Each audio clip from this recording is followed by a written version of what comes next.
Hey guys, wanted to go ahead and do a re-review of the SOG Powerpint because sometimes when I do re-reviews, my opinion changes and I'll let you know kind of what I think about it and to go from there. So just for context, and I think it's important, we have to talk about other multi-tools in relation to this. So I have been always trying to find a multi-tool that is lightweight, has really good pliers, and is made out of good materials.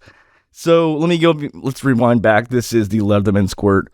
The pliers on this are a little bit too weak, and this is discontinued. So this is out of the picture. The Gerber dime, I would have loved something like this, but where the steel is like really well made. Like if they would never do it.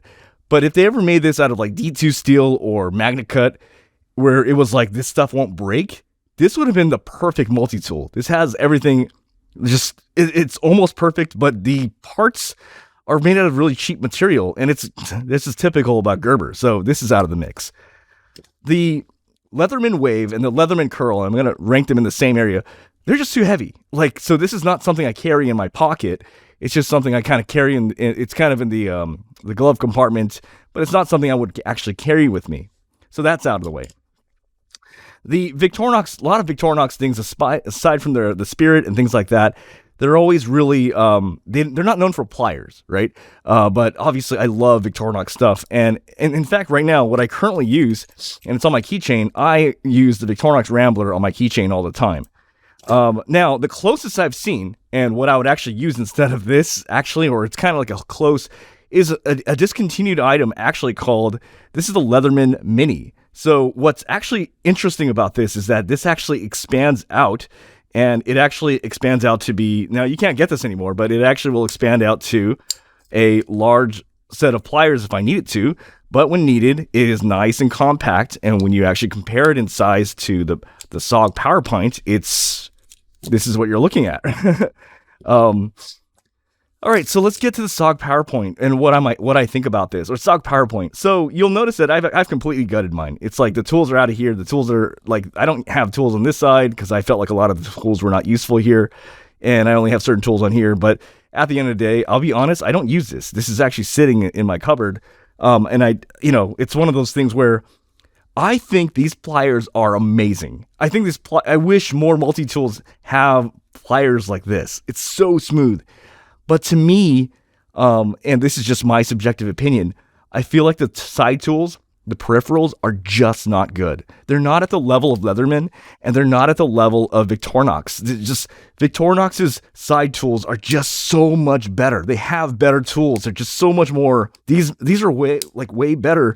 These feel really cheap and very downright dangerous. Like there were parts of I removed them, but there were parts of this tool where it's like, damn, that could literally cut you. Like, it's just like, so that's my overall really quick overview of this tool. I think in general, if they had this sort of pliers setup with the bit driver at the end, but it had Victorinox or Leatherman style quality peripherals, this would have been the perfect multi-tool.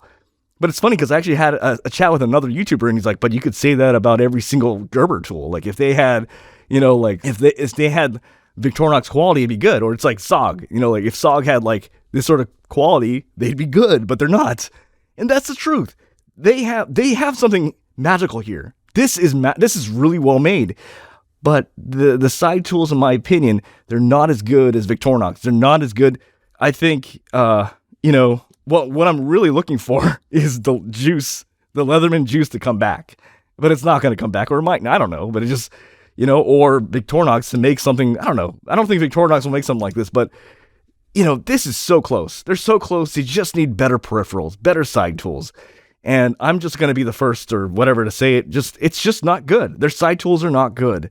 And that's why this is sitting on, my desk. And, currently these are the keys. This is the Victorinox Rambler is what I rock. You know what I mean? So, hopefully that was helpful.